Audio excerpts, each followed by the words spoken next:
queridas irmãs, queridos irmãos espíritas, jovens, formulando os votos de muita paz. Desde recuadas épocas, o grande problema da criatura humana é a própria criatura humana.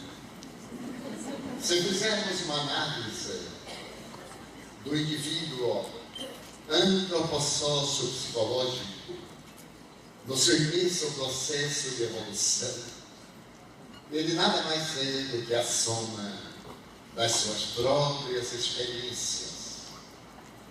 Depois de haver conquistado o macro e o microcosmo, ainda não foi capaz de realizar a autoconquista. Fez uma notável viagem para fora, alargou os horizontes do planeta, viajou em órbitas espaciais, aluniçou e depois penetrou nas micropartículas, identificando a realidade da energia. Mas ainda se debate nas águas turvas da inquietação e da problemática de si mesmo. Nesse momento de glórias da ciência, da tecnologia e da nanotecnologia, o ser humano apresenta uma paisagem paradoxal na geopolítica da sua realidade. É vencedor do mundo externo e transita nas amarguras dos conflitos existenciais. Na atualidade, a Organização Mundial de Saúde assevera que se experimenta uma pandemia que se alastra vertiginosamente, e se todos os leitos dos hospitais da Terra fossem reservados para a esquizofrenia, por exemplo, seriam insuficientes para poder atender a grande demanda. Sob o ponto de vista dos transtornos de natureza psicológica, na área da afetividade, a estatística torna-se-nos alarmante quando assevera que existem hoje na Terra aproximadamente 250 milhões de depressivos crônicos. E naturalmente sociólogos e psicólogos, teólogos e estudiosos do comportamento interrogam o que aconteceu com a criatura humana. Nos últimos tempos, apresentam-se as grandes soluções. Na análise profunda desses transtornos neuróticos e psicóticos, asseveram os especialistas que existem fatores de natureza endógena, as enfermidades contagiosas, a hereditariedade, as sequelas das enfermidades infecto-contagiosas e aqueles denominados exógenos ou eventos da vida, os fatores psicossociais, socioeconômicos, de relacionamento, apresentando, portanto, uma realidade que certamente não corresponde ao que vem sucedendo na Terra. E, por outro lado, elucidam que as grandes conquistas ultrapassaram a capacidade emocional do ser contemporâneo, absorver tudo o que se passa no planeta, hoje, através da comunicação virtual. Isso lhe produz um distúrbio de natureza muito grave, caracterizando-se pela ansiedade, assinalando-se pelo medo e empurrando para a solidão. Esses eventos de vida têm sido estabelecidos como fundamentais para explicar particularmente a depressão e logo a seguir a síndrome do pânico. Esses dois problemas comportamentais estavam perfeitamente integrados um no outro até 1970, quando o notável psicólogo da Costa, examinando as síndromes da depressão e as apresentações do distúrbio do pânico, estabeleceu paradigmas, separando-os e, ao mesmo tempo, caracterizando que um desses problemas pode levar ao outro, e reciprocamente. No entanto, se fizermos uma análise desses três fatores, a solidão, a ansiedade e o medo, veremos que eles não são da atualidade. Na raiz do nosso processo evolutivo, houve um momento em que éramos uma unidade. Naquele período mais primário, quando havia predominância em nós dos instintos: comer, dormir e bloquear.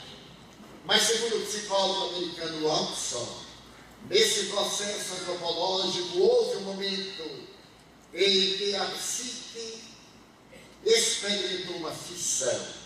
E a partir daquele momento, dois arquétipos passaram a caracterizar a criatura humana: o self e o ego. Essa visão de Watson está perfeitamente enquadrada na psicologia analítica de Carl Gustav Jung. Em realidade, quando Jung fez esta análise da criatura humana, utilizou-se da palavra alemã, que era o seu idioma, por ter nascido em Zurique, cantão suíço de língua alemã. Eram selves. Mas, ao ser traduzido para o inglês, o self ficou incorporado ao pensamento da psicologia profunda. E foi naquele momento dessa fissão que surgiu a primeira emoção da criatura humana: o medo.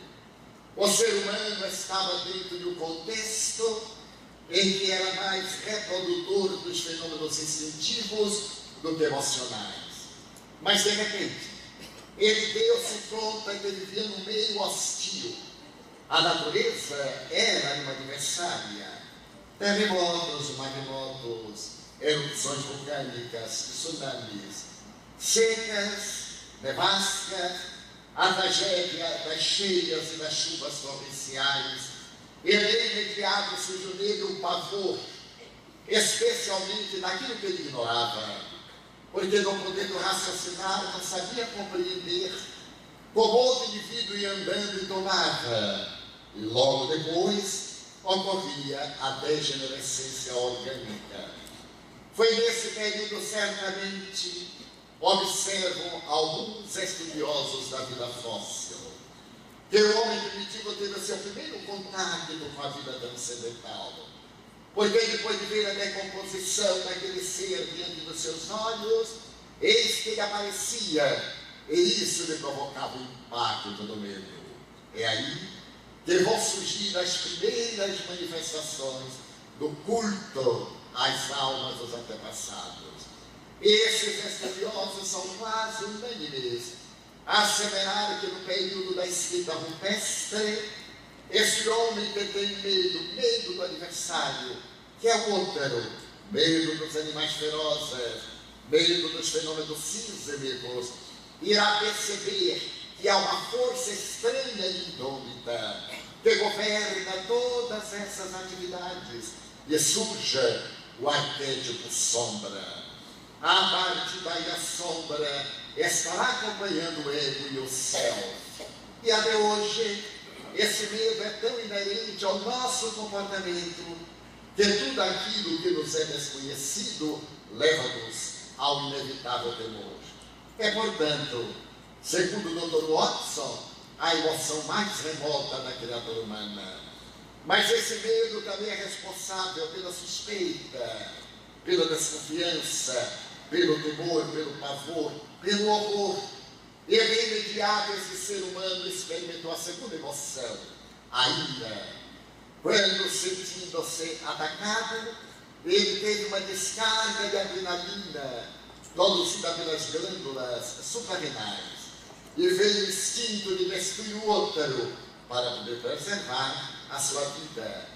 Era o instinto de conservação que lhe ofereceu essa ira, fenômeno natural que se irá expressar mais tarde através do ódio, do rancor, do ressentimento, da mágoa.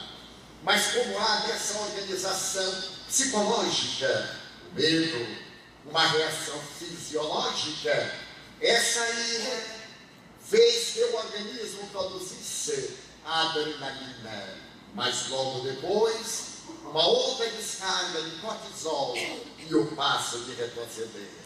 Então nós vemos na linguagem psicológica que a nossa ira invariavelmente é acompanhada do fenômeno calmante, quando nós temos aquele impulso da agressão e logo temos a reflexão que nos leva ao recuo.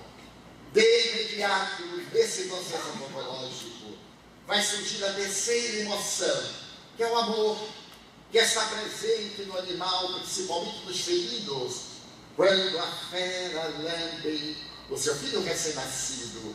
É a futura mãe que o agasalha depois do parto, sobre o peito, para que a pergunta das endorfinas e de outras substâncias da afetividade possa nutrir a criança, que agora está na vida extrauterina, e o beija eternamente. Esse amor irá desdobrar-se num imenso elenco de manifestações: a amizade, a abertura, a afetividade, o desejo do sacrifício, o holocausto, a abnegação.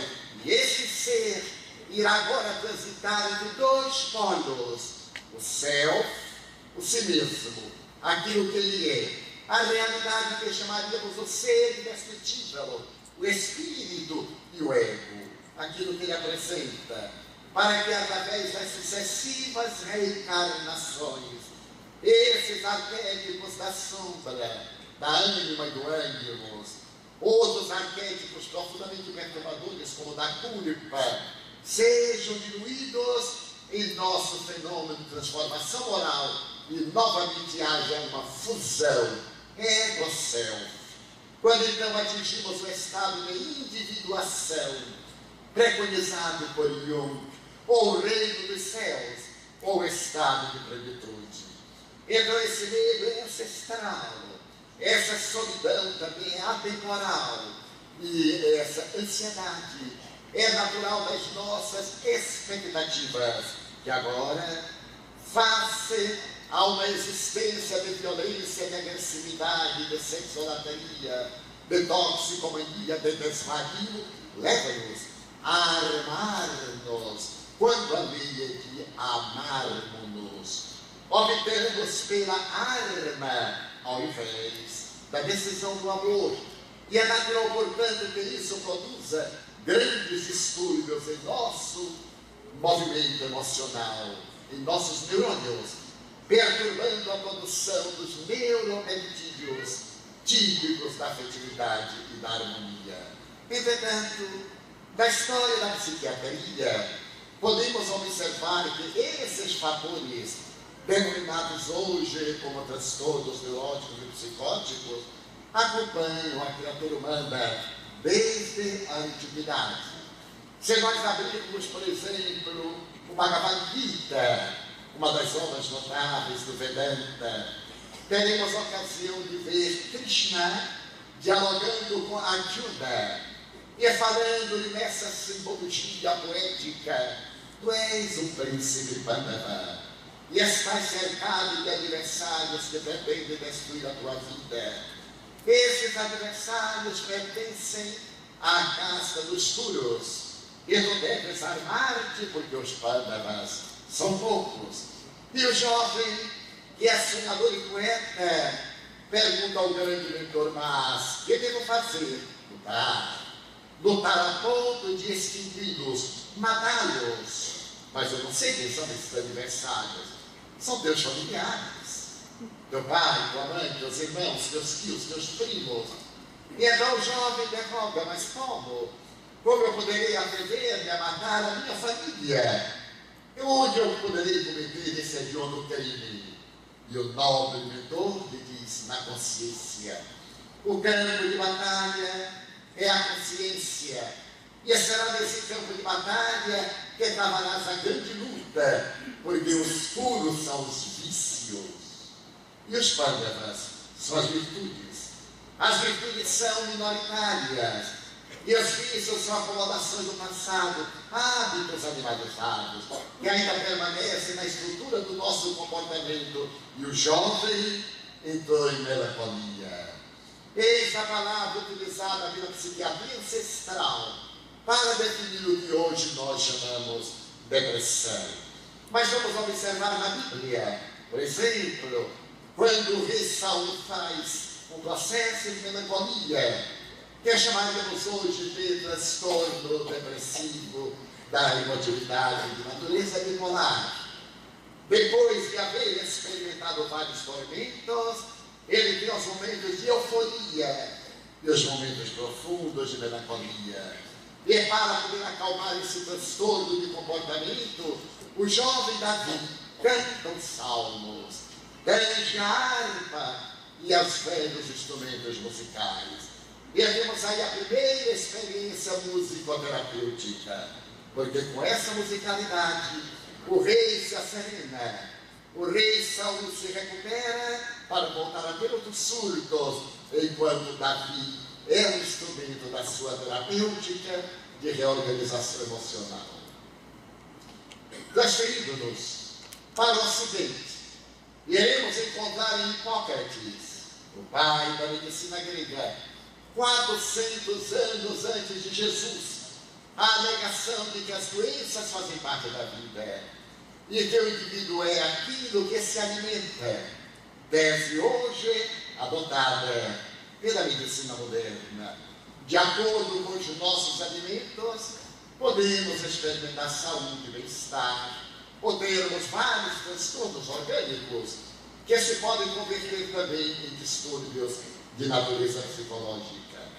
Asseverava Hipócrates que nós somos o resultado da ancestralidade e vamos encontrar aí uma marca, aquela marca dos humores, os 4 humores clássicos do pensamento médico da Grécia.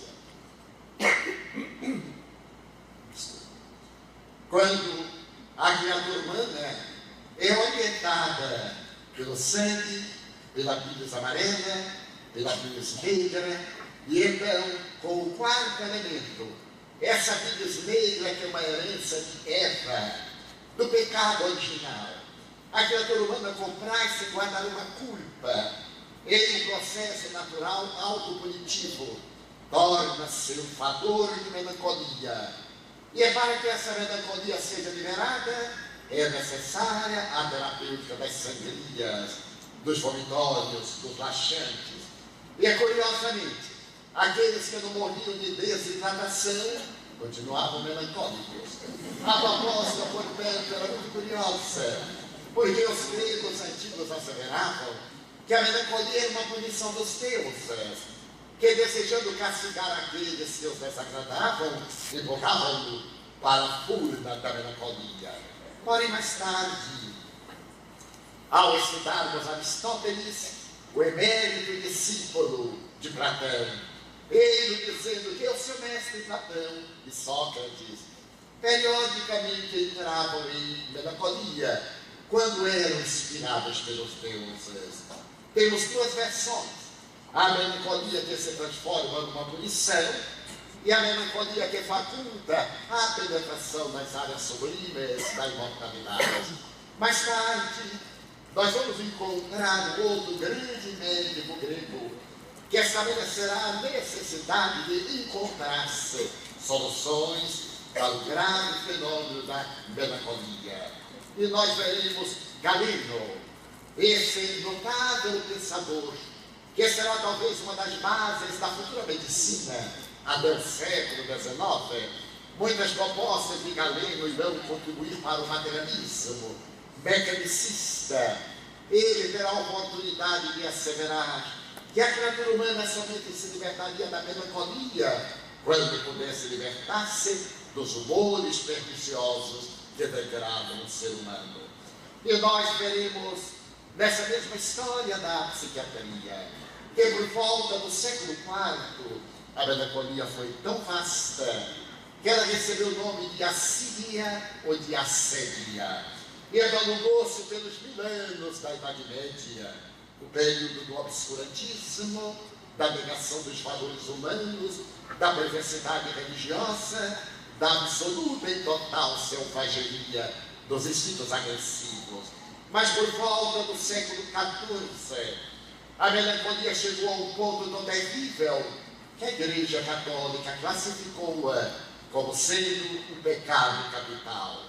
E aqueles sacerdotes, as monjas, que eram vítimas desse transtorno de comportamento, eram condenados pelo pecado capital de terem caído nas garras demoníacas. Foi a partir do século XVI, em pleno período da Renascença, que se começou a pensar seriamente na realidade da criatura humana. E quando foi havendo a separação entre ciência e religião, especialmente no século XVII, com Galileu Galilei, Isaac Newton, René Descartes, as criaturas foram se libertando da ignorância e passando a examinar o corpo, não mais como castigo da divindade, negar o corpo, odiar o corpo, mas como instrumento de progresso, amar o corpo, viver as suas sensações, desfrutar das suas emoções, desenvolver os sentimentos, o intelecto, para encontrar um objetivo essencial para a vida na Terra. Então que começa uma análise profunda em torno do renascimento das grandes teorias do átomo, aqueles precursores do Leucipo, Lucrécio, Demócrito, que haviam estabelecido ser na vida nada mais do que o capricho dos átomos, o capricho da energia, do movimento, do vácuo. Agora, no século XVII, abre espaço à teoria para o que chamaríamos mais tarde o materialismo. No século XVIII, por exemplo, nós iremos encontrar pela primeira vez na literatura inglesa a palavra depression, substituindo naturalmente a melancolia. Isso porque, na raiz da palavra deprimere, no latim, significa puxar para baixo. E a depressão é exatamente essa autonegação, em que o indivíduo é puxado para baixo. É um transtorno que faz lembrar uma planta parasita que se aloja no cavalo. Naquele defeitor, penetra as raízes da sua seiva, suga a energia e mata para poder viver. É nesse período que a depressão passa a ser conhecida, porque a velha Albion estava vivendo um momento glorioso de Shakespeare, cuja obra havia chegado dos séculos passados. E em toda a obra de Shakespeare, nós vamos encontrar a presença da depressão, principalmente Hamlet, aquele jovem sempre vestido de negro, olhando a charneca da Dinamarca, terá interrogações e solilóquios sobre o ser ou não ser, o morrer, sonhar, dormir, quem sabe, talvez. E é bem imediato Lady Macbeth, que depois de haver assassinado o rei com seu marido, experimenta o transtorno obsessivo-compulsivo, porque tem a impressão que suas mãos estão tintas de sangue. É o segundo transtorno histórico. O primeiro deles foi Pilatos, que tendo lavado as mãos no sangue daquele inocente, a partir dali diz a história que ele começou a ter esse transtorno obsessivo de ver as mãos ensanguentadas.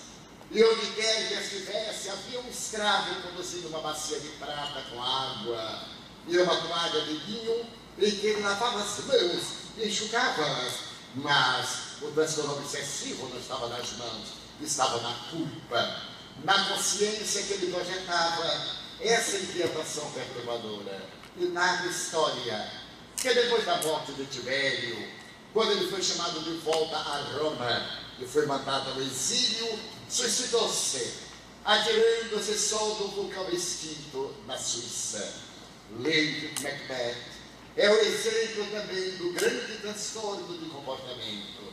E se nós examinarmos toda a obra de Shakespeare, Romeu e Julieta, eis ali a tragédia das duas famílias antagônicas, mas também da ansiedade, do desespero. Um supõe que o outro morreu e suicida-se. enquanto o outro estava apenas anestesiado. E a tragédia da Grécia Antiga renasce na gloriosa Inglaterra. E passamos agora a compreender a realidade da depressão. Até então, o cérebro era pouco conhecido. Eu estive vendo uma monografia muito curiosa, que aquela época dizia-se que a criatura humana pensava pelo fígado e amava pelo coração. E eu estive a refletir demoradamente e constatei que pensar pelo fígado é uma atitude feminina. Até hoje as mulheres pensam pelo fígado. Toda vez que o contrário põe a mão no fígado e adquire lucidez, então respondem. Mas amar o coração é tão difícil de nós acreditarmos que o coração é apenas uma bomba que ejeta o sangue na corrente sanguínea com a velocidade de 70 metros por segundo. Pé, coração, cérebro, coração, cantando a glória da vida em 150 a 190 mil metros de veias, artérias e vasos em um circuito especializado. Certa feita eu havia feito uma conferência desse Jair, e quando eu terminei, um amigo me disse: mas Nivaldo, esse negócio de você dizer que a gente não ama com o coração, eu vou lhe confessar, isso é errado. Porque quando eu amo, eu sinto uma coisa. Eu disse: eu também. Então, você ama com o coração e não. Isso se chama emoção. A emoção é vasoconstritora. Quando nós amamos, quando nós odiamos, quando temos expectativa, quando temos ressentimento, há uma vasoconstrição fisiológica do nosso conflito psicológico. Mas então, quando nós amarmos, como é que nós vamos dizer? Porque é tão bonito dizer: te amo com todo o meu coração. Ele é poético, mas não é exato. E como nós diremos? Eu vou dizer daqui a pouco. Agora vamos sincero.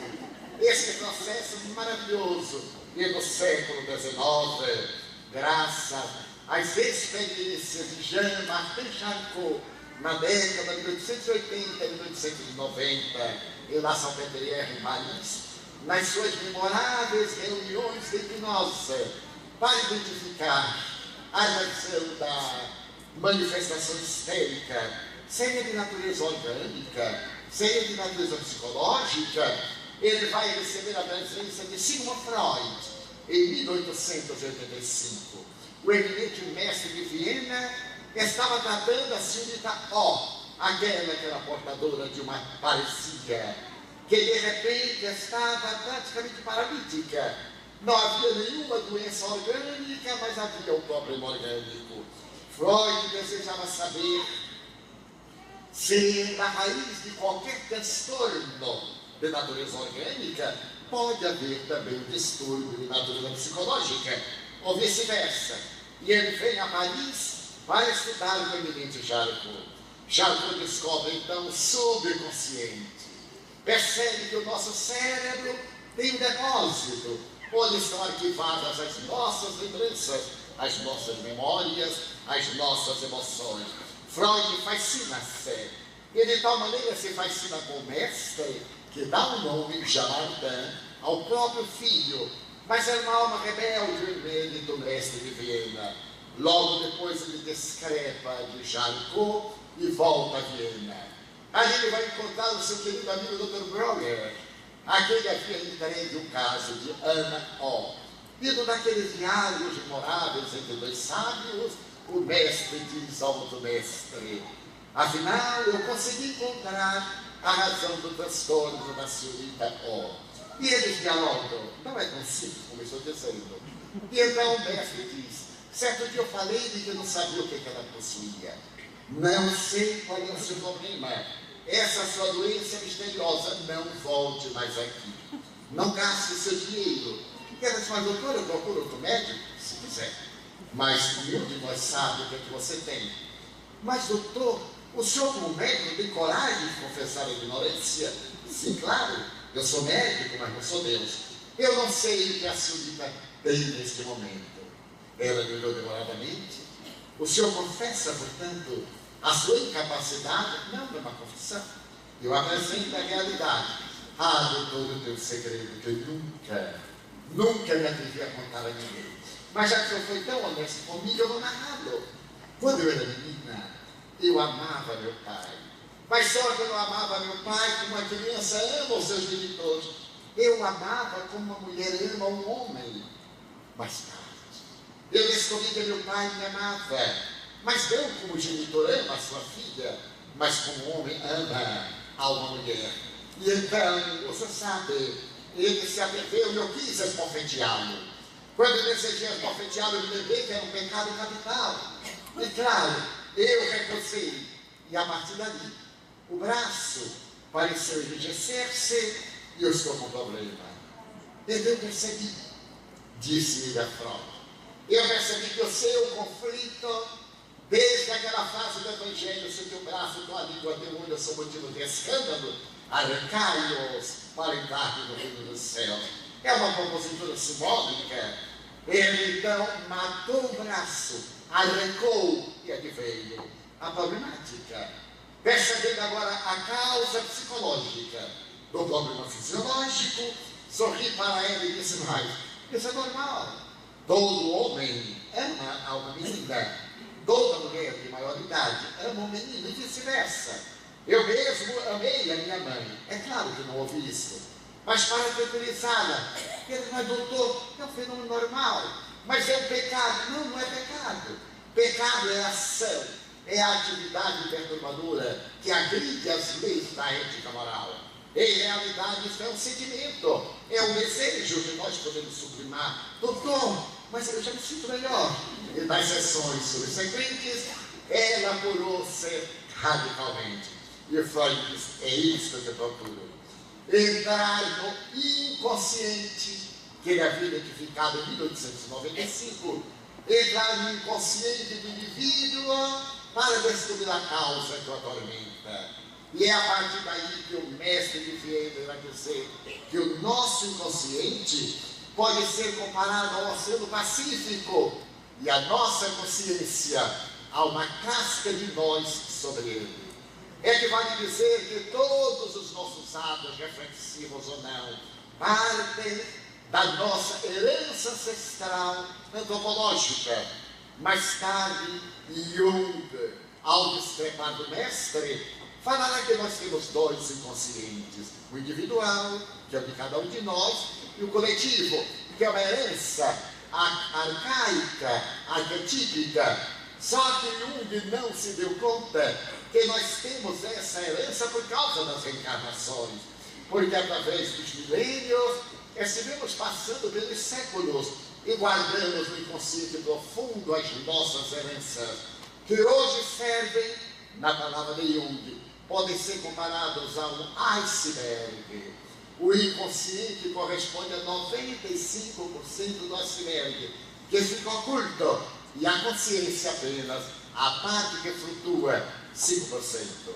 A ciência foi penetrando na criatura humana, e por volta de 1900, o extraordinário Emílio Kraepelin, um dos pais da medicina contemporânea, terá a oportunidade de asseverar que a esquizofrenia é uma demência precoce e é que essa depressão pode apresentar-se sobre dois aspectos: a depressão bipolar, a tristeza, a melancolia profunda, a depressão bipolar. Quando nós saltamos da melancolia para a euforia, que eu pessoalmente considero um momento muito grave, porque a família acredita que o doente melhorou. Em verdade, ele saltou de um estado deplorável para outro mais perigoso. É nesse momento que, na próxima curva descendente, ele suicidar-se-á. Então é necessário muita vigilância nesse momento de mutação de um estado depressivo para um estado eufórico. E houve uma verdadeira revolução. Freud publica um livro, Melancolia, no ano de 1900, e diz que a melancolia, ele se recusa a usar a palavra depressão, capricho de vienense. Então ele assevera que a melancolia é sempre resultado de uma perda, a perda de dinheiro, a perda de um relacionamento, a perda da saúde, a perda de um objeto de estima, a perda de uma afetividade, a perda de alguém que morre. E aí eu discordo do mestre, porque quem morre, morre, não perde. É muito comum virem até de pessoas e dizerem: seu Edivaldo, eu perdi um filho. E eu pergunto de propósito: aonde? Não, ele morreu, é outra coisa. A gente perde telefone celular, a gente perde tablet, perde laptop, perde óculos.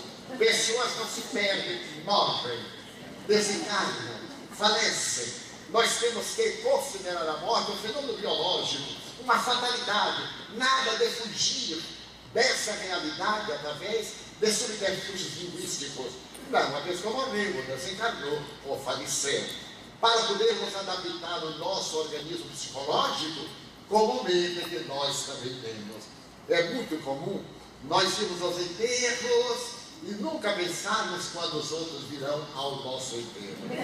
E quando alguém morre em nossa família, nós logo bradamos: meu Deus, por que o Senhor fez isso comigo? Sem ele perguntar: por que não comigo também? Porque todo mundo morre. Então, a depressão passou a receber uma análise mais cuidadosa. No ano de 1940, por exemplo, a ciência neurológica, ainda não haviam outras designações, dizia que a criatura humana é fruto dos seus neurônios. Esses neurônios que foram identificados pela primeira vez no fim do século XVIII, na Inglaterra, uma série especial, que foi denominada neurônio por ser diferente das outras, e especialmente por ter uma cauda, o axônio, mas não se sabia qual era a razão da existência no cérebro desses neurônios especiais. A partir de 1940, graças aos microscópios já muito bem trabalhados, descobriu-se que nós possuíamos aproximadamente 5 bilhões de neurônios. Mas se descobriu também que diariamente morrem 15 mil neurônios. E até eu me lembro, eu era garoto, já faz bastante tempo, eu era garoto da minha terra, uma cidade do interior, e havia essa lenda que as pessoas, quando envelhecem, perdem memória, não são capazes de aprender mais nada. Eu vi a pessoa de 45 anos, 50, velha. As mulheres no climatério abandonavam tudo e compravam agulha de crochê e tricô para trabalhar na vida alheia. E os homens, por sua vez, iam jogar cama, gamão, paciência, inúteis aos 50 anos. O poder da tradição no comportamento do indivíduo. Mais tarde, nos anos 50, graças ao advento dos microscópios eletrônicos, a faixa mental subiu, porque se descobriu que nós possuíamos 50 bilhões de neurônios. E por mais que morressem aqueles neurônios, 15 mil por dia, os que sobreviviam tinham função dupla, à semelhança dos órgãos duplos, ouvido, nariz, ouvidos, olhos, rins, etc., as duas fossas nasais. O indivíduo, ao perder uma, a outra adquire a velocidade de substituir aquela que foi prejudicada. Então se percebeu que os neurônios podiam substituir os desaparecidos desde que o indivíduo continuasse com a vida mental. E é curioso aí constatar-se que é talvez a primeira vez na neurologia que se fala em dissociar a tradição cartesiana, em que mente e corpo são dissociados. A mente em função do corpo e vice-versa. Não são os neurônios que produzem o pensamento. É a mente que se encarrega de projetar a onda que os neurônios decodificam. Se a pessoa tivesse uma mente ativa, se tivesse a capacidade do trabalho, poderia ter uma vida saudável, ao ter 55, 60 anos. Normalmente, mais do que os homens. Em toda estatística, eu não posso entender porque os homens não aguentam tanto tempo com as mulheres. Há mais viúvas do que viúvos, naturalmente, por circunstâncias óbvias.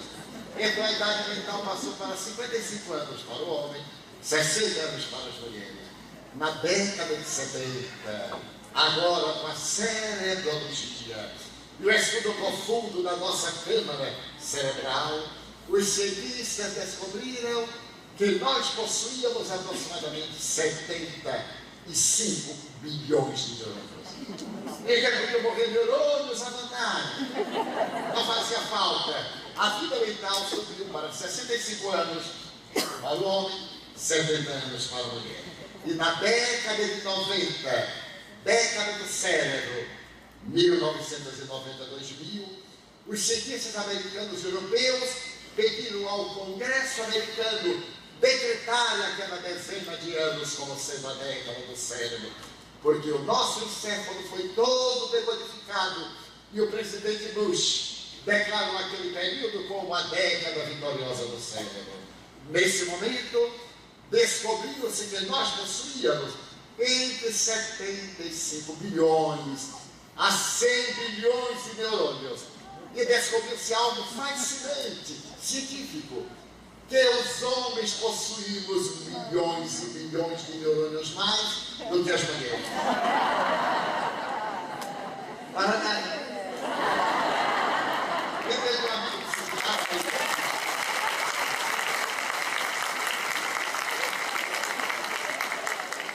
Esse não é um psiquiatra, não. Tem uma finalidade sim. Deus colocou esses milhões de neurônios a mais no homem para que ele consiga entender as mulheres. É o processo da evolução. Mas eu me recordo de uma cena, e aí a vida passou para os 70 anos para o homem, 75 para as mulheres. Eu estou com 84, ainda tenho 5 anos. Mas então eu estava em Lyon, a cidade que nasceu de Kardec, no ano de 1991. Eu vou a Lyon há 25 anos e realizo um périplo europeu por 14, 15 países todos os anos, 20 cidades, 30, etc. E estava em Lyon, porém, para uma atividade especial. Eu havia sido convidado pelo professor de Lapentine para proferir uma conferência numa universidade em Lyon 2. Eu não sabia o que era. Ele é professor de etnologia e é também professor extraordinário de outras doutrinas. Então ele me convidou para proferir uma conferência sobre a reencarnação à luz da fisiologia humana. Eu não sou médico, eu só sou formado em datilografia, que muita gente nem sabe. Mas então eu disse, mas como da política, eu não tenho condições, não gostaria. Eu sou antropólogo, então fale sobre antropologia e reencarnação. Eu disse, bem, eu vou tentar, eu vou ver se faço um esquema mental, vou pedir ajuda aos bons espíritos e lhe respondo dentro de um mês. Então, antes de viajar, eu digo, bem, eu vou dar uma dica do que é antropologia e tal, e vou falar mesmo de reencarnação. Aceitei. Eu tenho uma tradutora ao francês que me acompanha há 40 anos, Madame Beaumartin.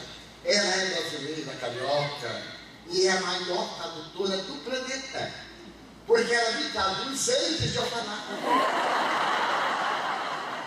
Ela é espírita, e agora eu faço uma citação do Kardec, por exemplo. O espírito não marcha ao lado da ciência, mas quando se detém onde esta para, aí eu paro para ela traduzir, ela vai traduzindo e termina a frase do Kardec. Eu digo, Cláudia, mas ainda não falei, mas já traduzi. Falamos uma dupla especial, mas o pai de uma carioca é uma tragédia legal. Então, nós estamos aqui, e quando eu cheguei à Universidade de Odores, era uma universidade de terceira idade. Eu estava com 63 anos. Eu disse, meu Deus, quando eu olhei, se somar aqui a idade, chegamos ao período dos dinossauros. Então eu posso dar plantinha apresentou, eu comecei a falar, Cláudia traduziu, fizemos a palestra de 1h30, é normal na Europa ter um debate depois, nos Estados Unidos. E quando terminamos lá para as 23 horas, formou-se um grupo à nossa volta.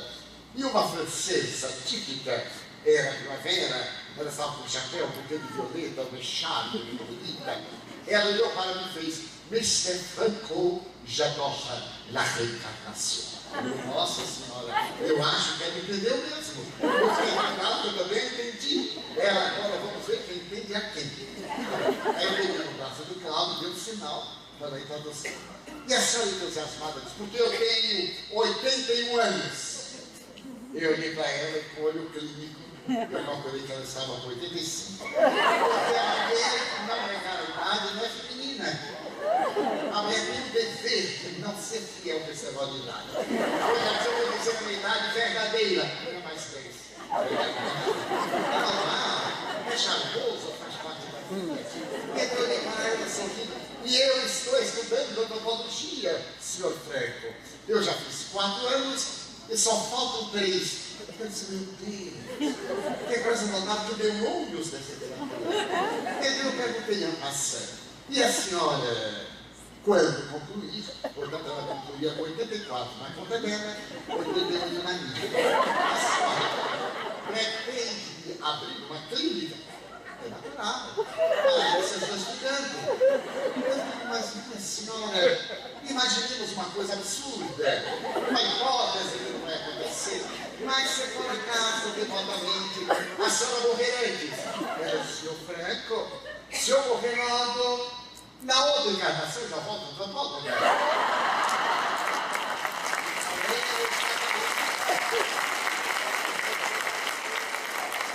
Eu estava falando, mas ele entendeu a reencarnação dentro das suas possibilidades de natureza antropológica. Mas desejo dizer que neste período, a partir dos anos 60, quando a depressão passou a ser estudada como o transtorno da área da afetividade, a medicina também avançou muito, principalmente as psicoterapias multiplicaram-se, a psicanálise, a fisiologia veio no auxílio, a medicina acadêmica, oferecendo pela psiquiatria os melhores recursos para diminuir a tragédia da depressão. É nesse período que então surgem os barbitúricos, e é nesse período, a partir dos anos 60, que se entende melhor a razão de como ocorre a depressão. É nesse período que se descobrem as manifestações de neuropeptídeos, e é que se os classificam, mais de 60 já foram identificados. Então se descobriu que existem 3 neuropeptídeos, 3 secreções neuronais que respondem pela nossa alegria: a serotonina, a noradrenalina e a dopamina. Uma pessoa alegre secreta muito bem essas 3 substâncias, mas a dopamina é uma substância tão delicada que se a pessoa secretar demasiado faz um quadro esquizofrênico. E se secretar com redução faz um quadro depressivo. Por que será que isso ocorre? Esse mecanismo é muito difícil de avaliar. Existem esses fatores internos, a hereditariedade. Está demonstrado cientificamente por estatística que um descendente de alguém depressivo tem 30% de probabilidade de ser depressivo também. Mas se ambos os genitores forem depressivos, essa probabilidade vai para 70%. Então é necessário que ele faça um trabalho psicoterapêutico preventivo, que ele procure muito manter exercícios físicos, buscar a alegria de viver, buscar o sentido da vida. Nessa contribuição valiosa, 2 eminentes mestres abriram espaços para nós entendermos a vida. Um deles foi o eminente mestre Viktor Frankl. Esse homem que sobreviveu ao Holocausto e que foi posteriormente o homem que recebeu o maior número de títulos, doutor honoris causa, mais de 40, e cuja obra, em busca de sentido, encontra-se no Congresso americano considerado uma das 100 obras mais importantes da humanidade de todos os tempos. Viktor Frankl dizia que o objetivo da vida não é ser feliz. Todos nós desejamos ser felizes. Mas Viktor Frankl faz uma análise psiquiátrica. O que é a felicidade? É um estado de prazer? Então não é felicidade, é um gozo. É uma emoção de transcendência? Então sim, tem uma durabilidade específica. O objetivo essencial da vida é um sentido psicológico. É fazer da vida um significado. Qual é o significado da minha vida? Porque a felicidade de hoje pode ser a desgraça de amanhã. A alegria de agora é a véspera da tristeza de mais tarde. Mas o significado psicológico, não. Principalmente se esse significado é transpessoal. Porque logo depois, Viktor Frankl, assessorado pelo pensamento de Carl Gustav Jung, que também estabelece a necessidade da individuação, da viagem para dentro, do autoencontro, da superação dos atavismos, da razão objetiva de viver, do auto-amor, não mais aquela negação absurda, negar o mundo para afirmar Deus, de maneira nenhuma. A frase evangélica deve ter sido adulterada pelos interesses teológicos. Afirmar o mundo, estamos na terra para viver, para desfrutar, é claro, para gozar, sem prejudicar a ninguém, sem nos prejudicarmos a nós mesmos. Então nós vamos ter na década de 70 uma alvorada, quando Abraham Maslow, Elizabeth Kubler-Ross, Stanislaw Grof e toda uma elite de psiquiatras, de psicólogos e cientistas apresentam a psicologia transpessoal. Essa psicologia que vai ao âmago do ser e demonstra numa visão holística que nós somos corpo e mente. Nós somos mente e corpo, corpo e mente, com um ser intermediário, que foi muito bem identificado pelo prêmio Nobel Hubert Sheldrake, esse biólogo inglês que encontra a morfogênese, que é nada mais do que o verbo pelo espírito de Allan Kardec. Allan Kardec, eminente mestre da realidade do ser que somos, a apresentação da criatura não mais dual, mente e corpo, espírito e matéria, mas de uma criatura trina, desse ser que é espírito, que projeta um corpo intermediário, que ele denomina como perispírito, conhecido nas tradições como corpo astral e a matéria, mas que a grande visão da física quântica irá demonstrar que matéria é energia congelada, e energia é matéria dissociada. Voltamos à unidade.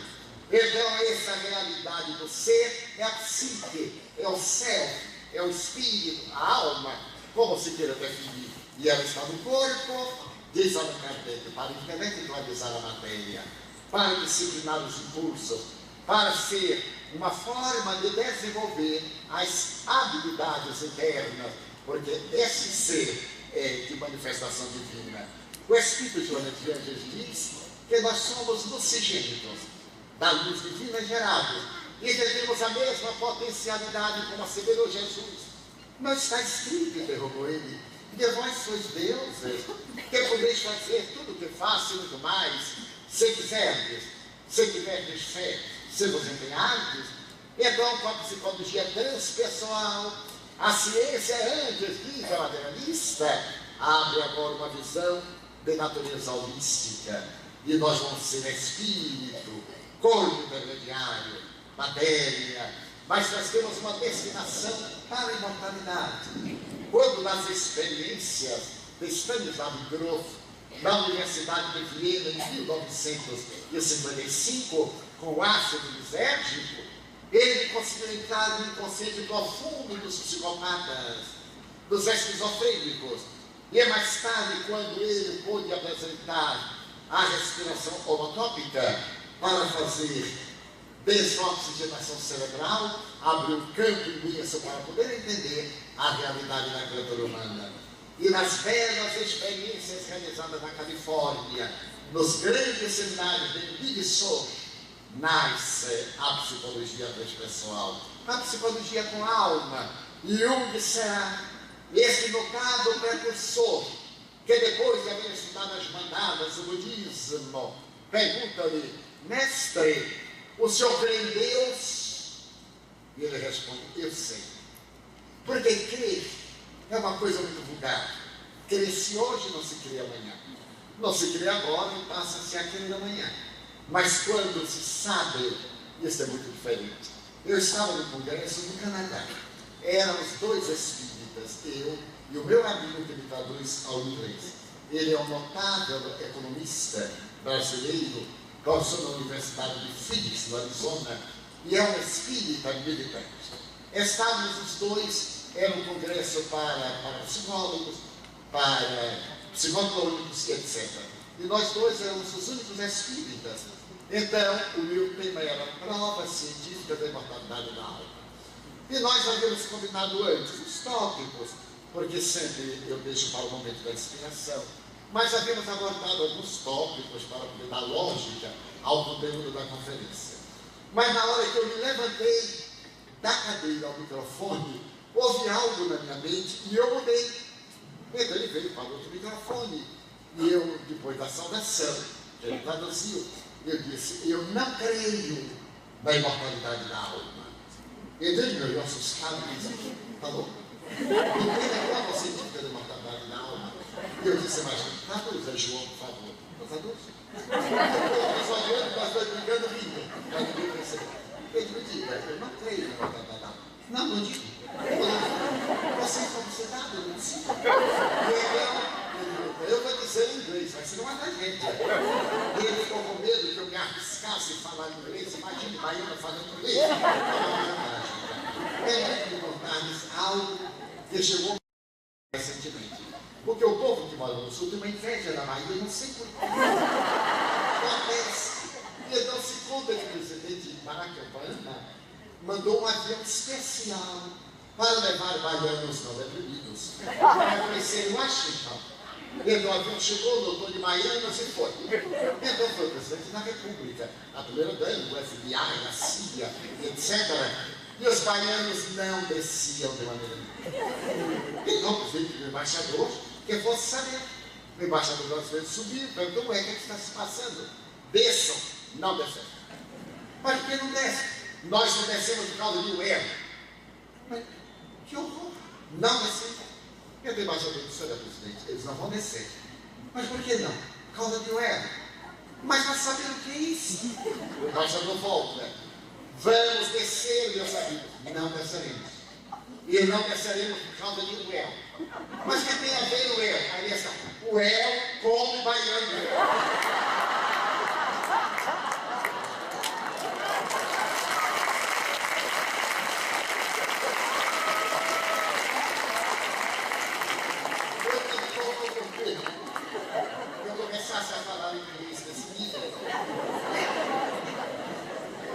E então foi surpreendente, porque ele se virou para mim e disse para o povo: ele não crê na imortalidade da alma. Eu disse: realmente eu não creio. Eu sei que a alma é imortal. Ele traduziu e falou: mas miserável. Porque há uma diferença de crer e saber. Quando nós sabemos, eu olho no auditório e não vou ler. Já porque esse é o saber. E a nova doutrina vem trazer a certeza da imortalidade. E nessa certeza da imortalidade, uma contribuição para entendermos os quadros psicopatológicos, os quadros da patologia orgânica, a razão da criatura humana, através do fenômeno notável, identificado pelo egrégio qualificador da doutrina e conhecido desde os mais remotos dias da humanidade, a obsessão. A obsessão é uma síndrome devastadora. E Allan Kardec dedica o capítulo 23 do livro dos médiuns, para penetrá-la em profundidade. Então, assevera Allan Kardec: nem toda loucura é loucura. Na maioria das vezes é uma obsessão, mas nem toda obsessão é apenas obsessão. Muitas vezes trata-se também de uma loucura, onde então a fronteira entre o transtorno de natureza depressiva e o transtorno de natureza obsessiva, onde a fronteira entre uma esquizofrenia ou uma outra patologia. Permito-me contar-lhes a minha própria experiência. No dia 23 de janeiro de 1944, eu ainda residia em Feira de Santana. Era um rapaz de 17 anos. Era a véspera de São João, muito celebrado no Nordeste do Brasil.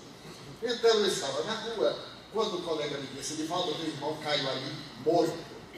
Eu achei aquilo tão estúpido que corri para ele. E meu irmão estava dentro do sal. Havia tido uma hemoptise ou algo equivalente, havia morrido afogado em sangue. E eu tive um choque muito grande. Corri para casa para avisar a meus pais. Meu pai já estava informado e tinha vindo.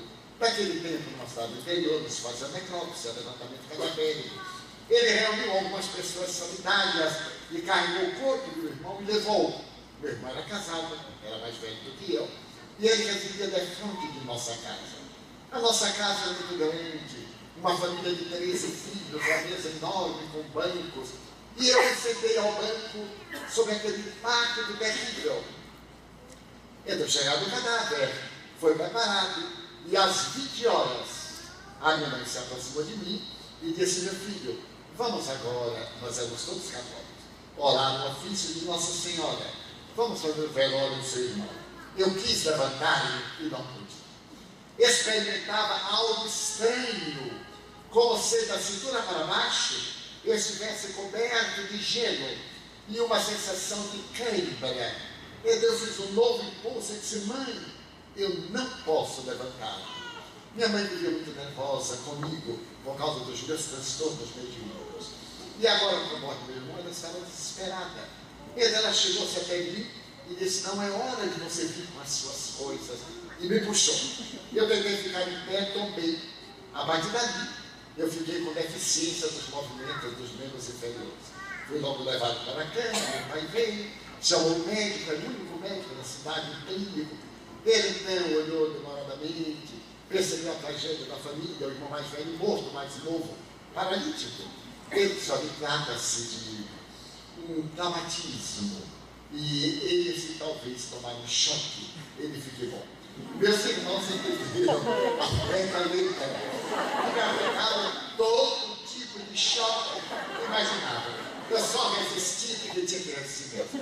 Ele estava no quarto e gritava, dando um choque, um susto. O outro irmão era inteligentíssimo. Ele descascou o fio, as duas pontas do fio das pernas, fez uma ferida firme. E desde o dia 23 de junho ao dia 5 de dezembro, eu me mantinha com aquela sensação terrível, um peso, dores na cintura e a mente obnubilada. Foi então que uma prima ouviu falar que chegou à cidade de Feira de Santana uma senhora que era média. Então, minha prima foi consultada, porque minha prima estava com 29 anos. E naquela época, a mulher que não se casava até os 30 virava balzaquiana. Era uma tragédia. Porque Honoré de Balzac havia escrito um livro sobre a mulher de 30 anos. Então, meu casar, que na época era mais profissional do que afetivo. Casada, estava parada, porque o marido trabalhava. Exceto quando o homem casava com a professora, que ela trabalhava e ele era o marido dela. Então, estava nas férias. Minha prima, quando tinha um entendido, ela sempre estava. Ela descobria que eu falo. E quando chegou essa média, ela foi correndo e veio uma consulta. A senhora pode me atender? E mais tarde me contaria. Ela chegou assim: senhora, e disse: eu desejo tanto me casar. Diga-me se eu vou casar ou se eu não vou casar. Aí ela disse: minha filha, o importante não é casar. O importante é ser feliz, casada ou não casada. E falou-lhe por 2 horas. Minha prima foi encantada. Mas a senhora é uma média diferente. Ela disse: eu sou médium. Eu sou médium espírita. E ela perguntou: o que é isso? A senhora contou que o Espiritismo era a doutrina de libertação de consciência, a doutrina que veio trazer o Evangelho de Jesus. Ele falou tanto, e que terminou falando sobre a caridade.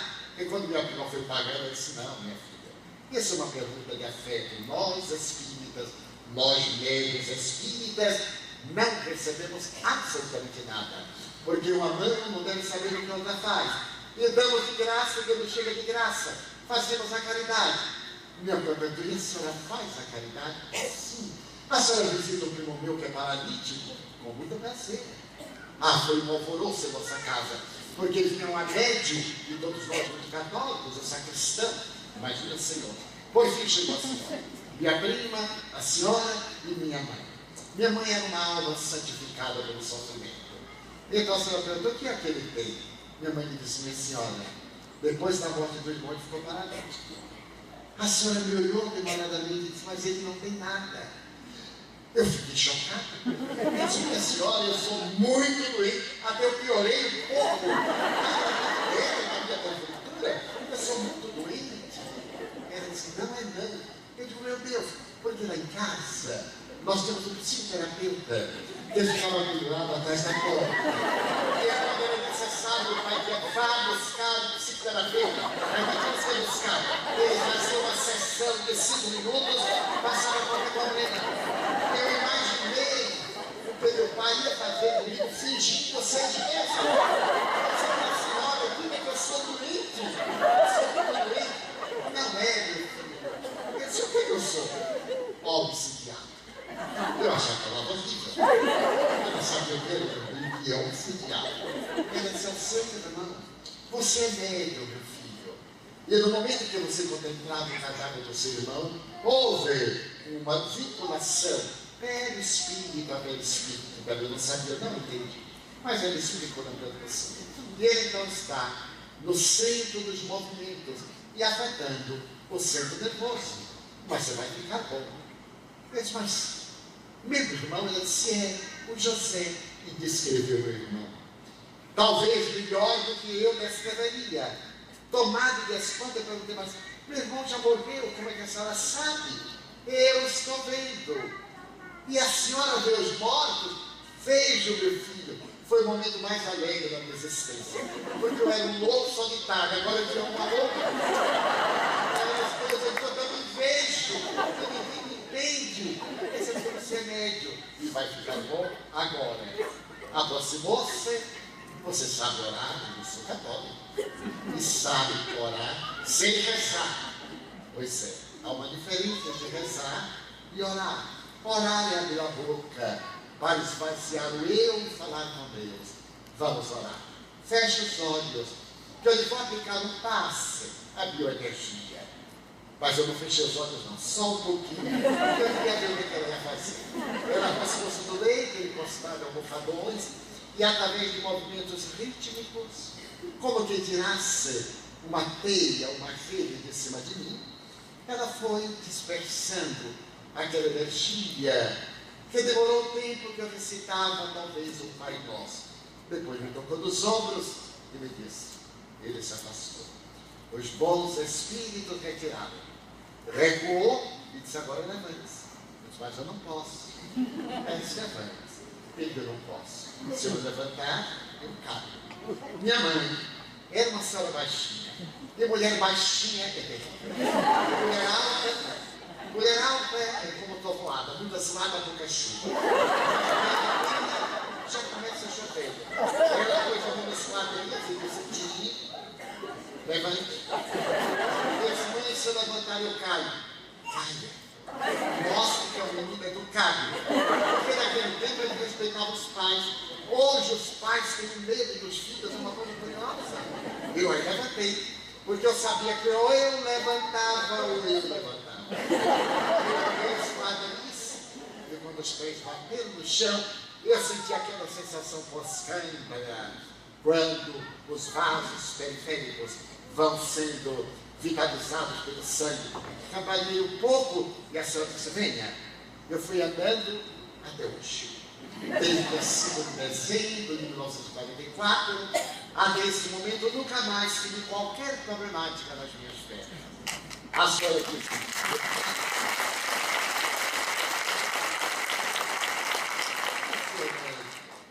E minha mãe perguntou, ele está curado?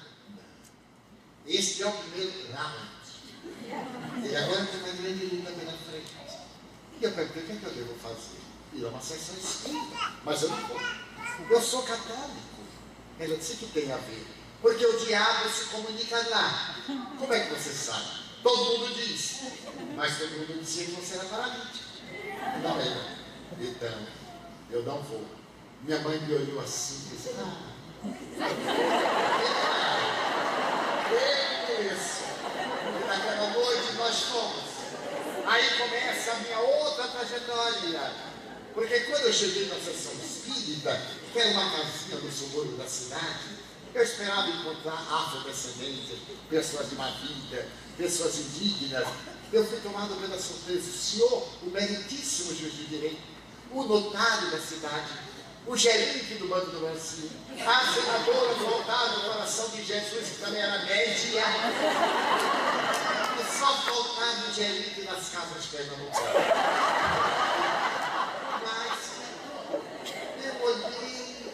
E então a senhora senadora, silêncio, que esse passo aqui não se diz lá fora, é maçonaria.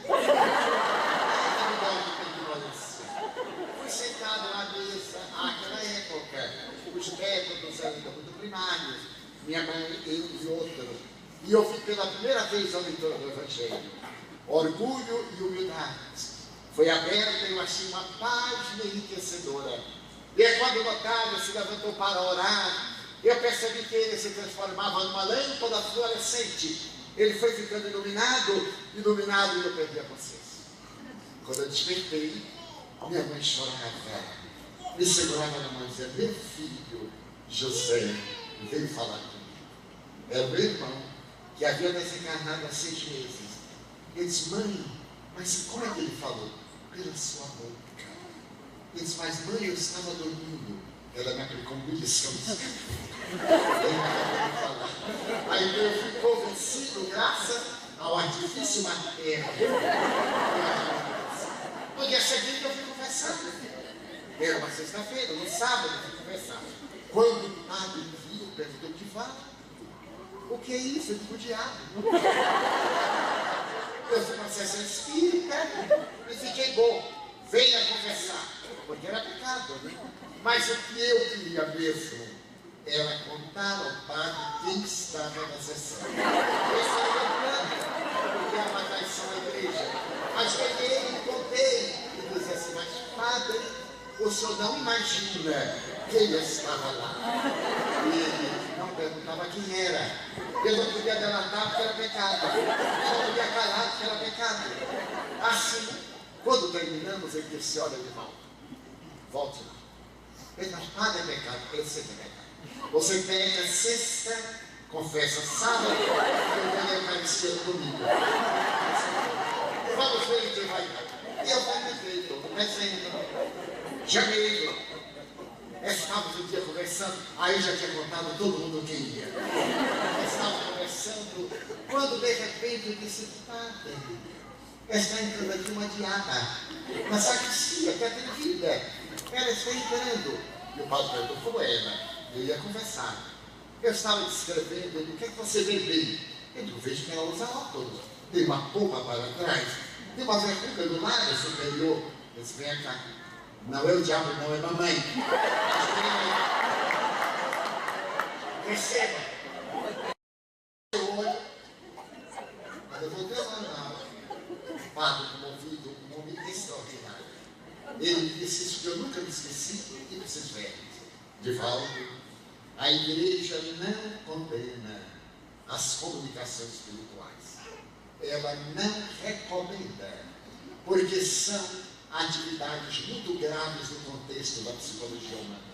Somente pessoas saudáveis, moralmente, são capazes de ser instrumento dos santos, dos mortos.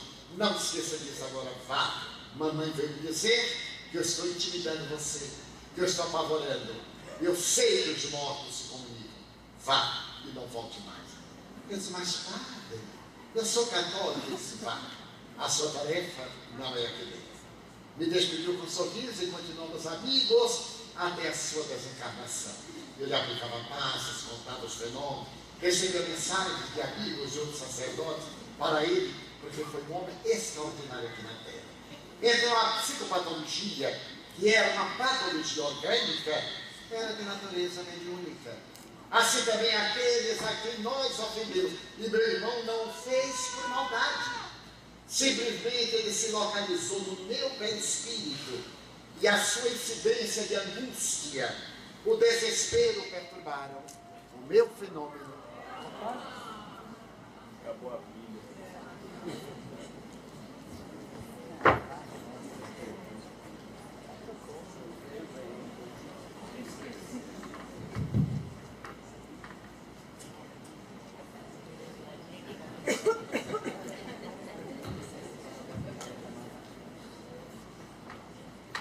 Perturbaram o meu fenômeno de desenvolvimento da própria mediunidade.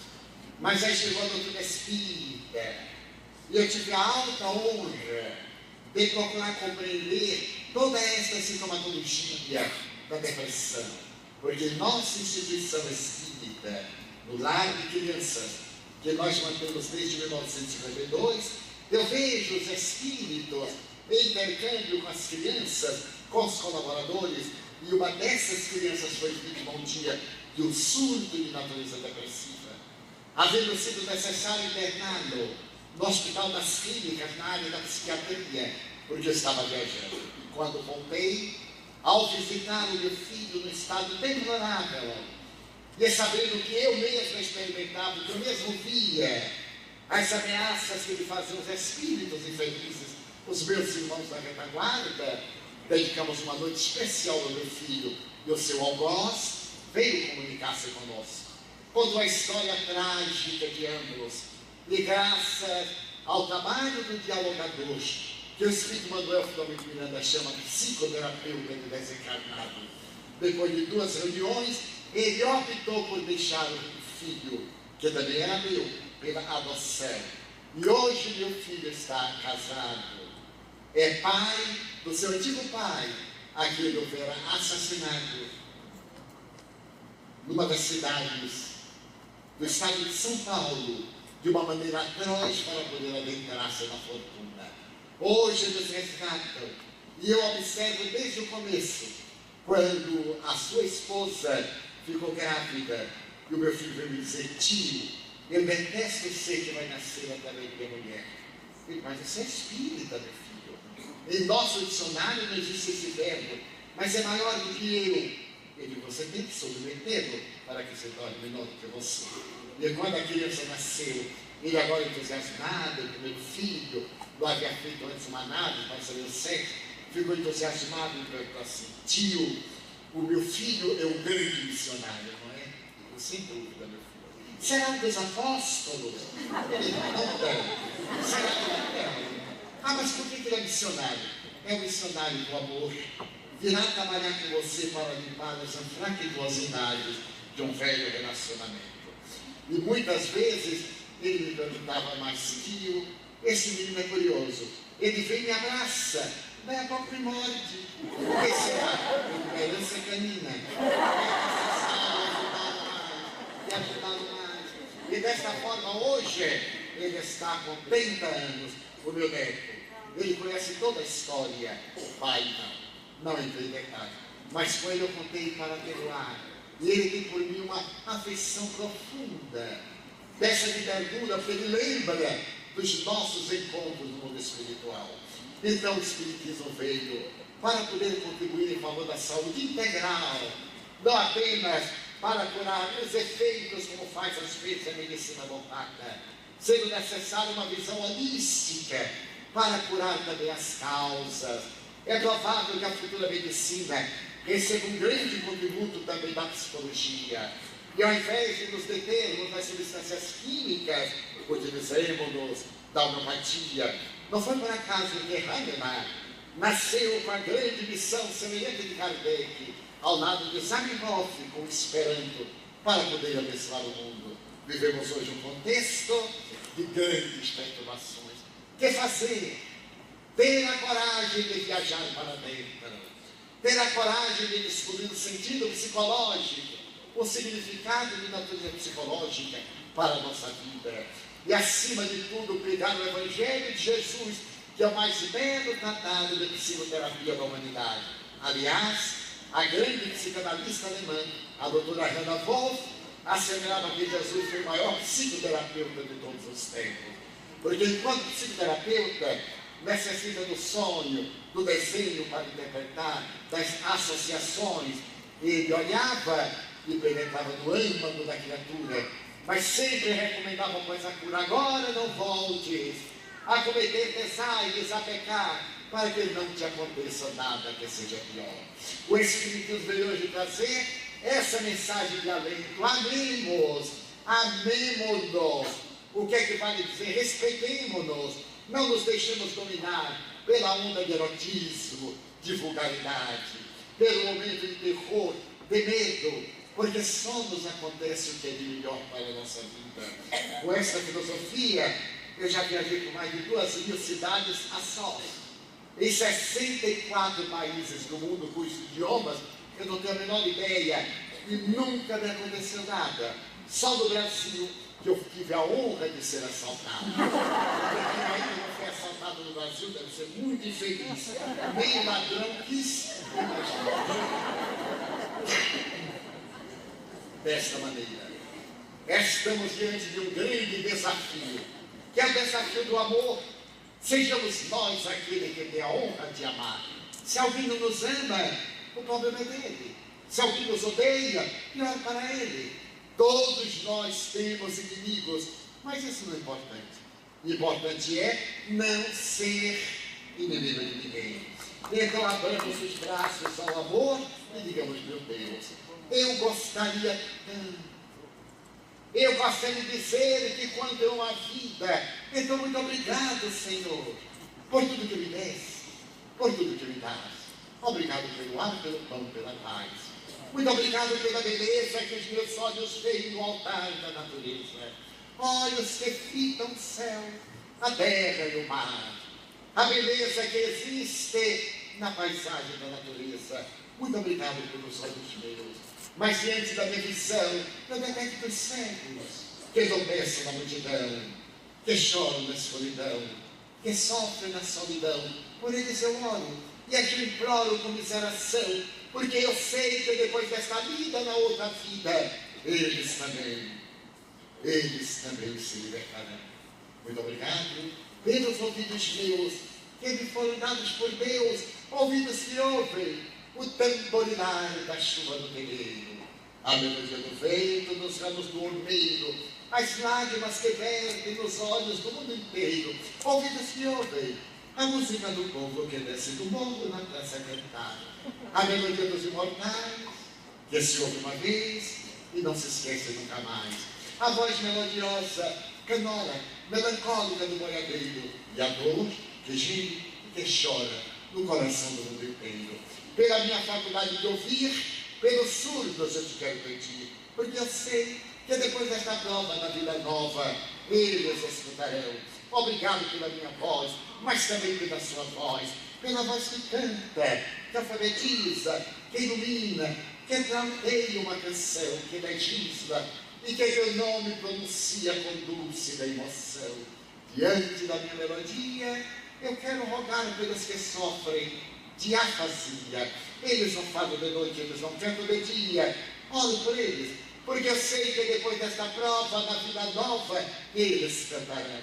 Obrigado pelas minhas mãos, mas também pelas mãos que aram, que semeiam, que agasalham, mãos de ternura, mãos que libertam da amargura, mãos dos adeuses, mãos que seguram mãos de psicologia, de cirurgia, de poesia, de sinfonia, de psicografia, pelas mãos que atendem a velhice, a dor, o desamor, pelas mãos que no seio embalam o corpo de um filho alheio sem receio, e pelos pés que me levam a andar sem reclamar. Muito obrigado, Senhor, porque eu posso caminhar diante do meu corpo perfeito.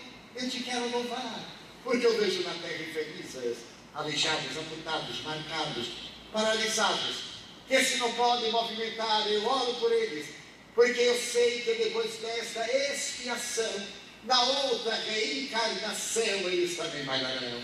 Muito obrigado, Senhor, pelo meu lar. É tão maravilhoso pelo lar. Não importante se esse lar é uma mansão, uma favela, uma capela, um ninho gravado de dor, um bangalô, seja lá o que for, mas que dentro dele exista a figura do amor, de mãe ou de pai, de mulher ou de marido, de filho ou de irmão, a presença de um amigo, alguém que me dê a mão, porque é doloroso viver na solidão.